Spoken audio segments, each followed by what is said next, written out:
Deputy Speaker, and I rise to commend this motion moved by the member for Boothby and also to commend her outstanding speech. It's a timely reminder to all Australians about the need to drive safely on our roads. As the motion describes, there are at least two approaches that our communities can take to address this issue: driver education and also government investment in known black spots. Driver education, of course, can come in many forms. But as a mother of two young children, no example has struck me more than the one championed by the Little Blue Dinosaur Foundation, an organisation of which I'm proud to be patron. Michelle and David McLaughlin launched the foundation in memory of their precious son, Tom. The tragic loss of Tom in a road accident at McMaster's Beach in my electorate, now 2 years ago, helped Michelle and David build a legacy through child road safety initiatives and education.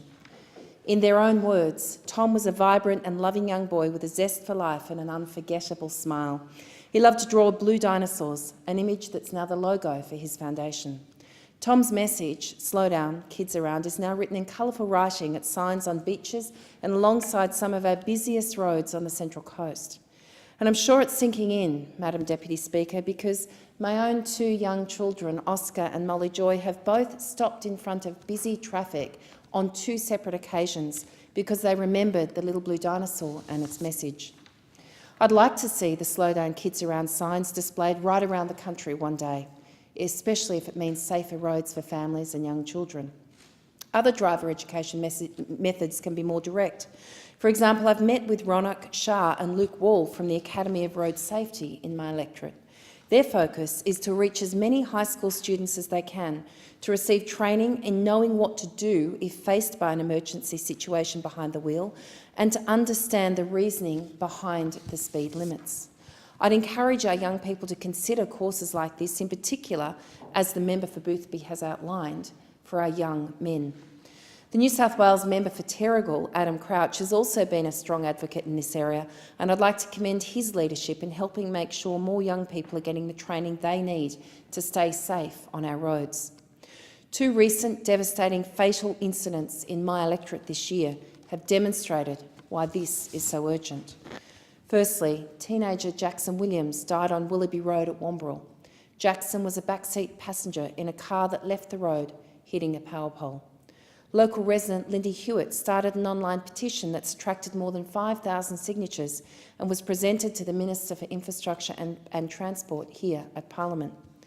Such an extraordinary response in just a few short days from our tight-knit community on the Central Coast is partly why I'm calling for this road to be upgraded by the Central Coast Council. The other incident tragically happened just 3 weeks later, involving a mother of 4 young children, Annabelle Deal.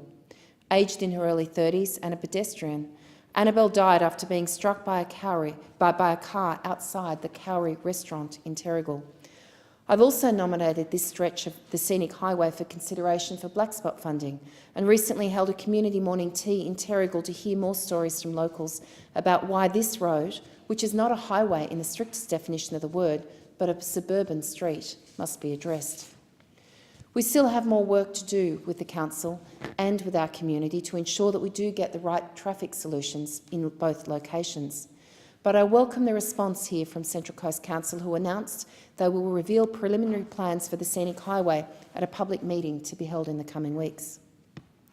Council CEO Rob Noble said last week they've inspected the site and started a detailed review of the road, which includes improved pedestrian facilities and roadworks designed to slow down the traffic. I echo Mr Noble's words. This was a terrible, terrible tragedy, and our hearts go out to the family. I'm fighting for funding for both projects from the Turnbull Government's Black Spot program. The government has invested $500 million in this program from 2014-15 to 2018-19, with an additional $200 million from this financial year that makes an important contribution to reducing the national road toll under the National Road Safety Strategy and Action Plan.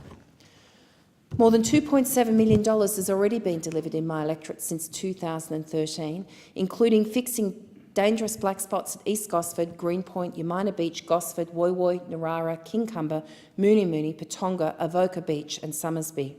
I commend this motion to the House and again ask drivers to slow down and take care this holiday season. I thank the member.